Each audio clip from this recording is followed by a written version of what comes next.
Well, we've seen a few clouds up in the sky today, so it's a little bit different than the previous 24 hours, but no precipitation for our area. And as you look to the west, you do see a system that's developing, but frankly, most of these attempts at a system will be dissipating and evaporating somewhat. We'll talk about one such system in a moment.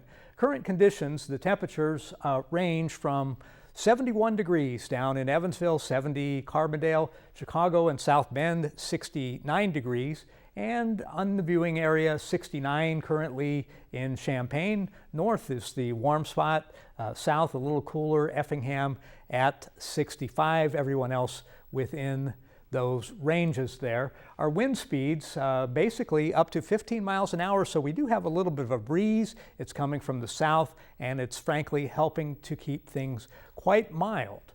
Overnight tonight here in Charleston, we expect a low of 51 degrees under partly cloudy conditions. We will see a few more clouds overnight, winds from the south at 5 miles an hour. We're going to do Futurecast in two different parts here now. First, let's pick it up the sky conditions that we anticipate around 1 o'clock in the morning, just after midnight. We see basically a clear sky.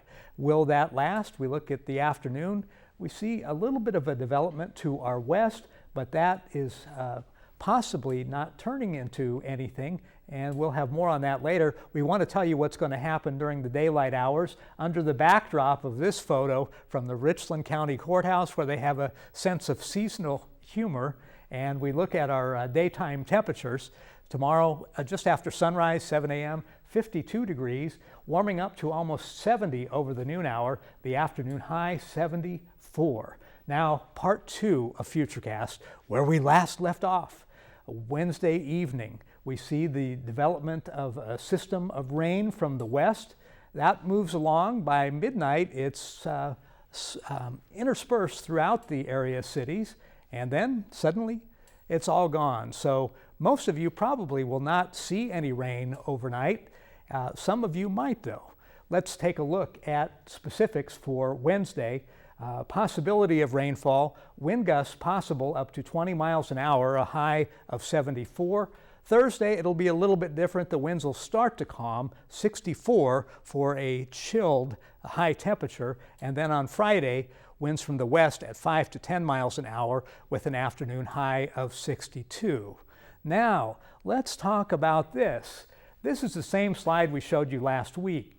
The first frost last year, October 5th.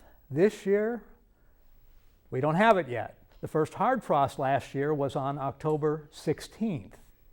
And now we'll give away the rest of the story. There is no first frost coming anytime soon. As you look at the 7-day outlook, our average extremes, we are well above what is usual, especially with those lower temperatures. Again, the thing to anticipate weather-wise most immediately is a chance of showers. And look at those temperatures start to rise almost near 80 at the end of this 7-day period. Back to the anchor desk.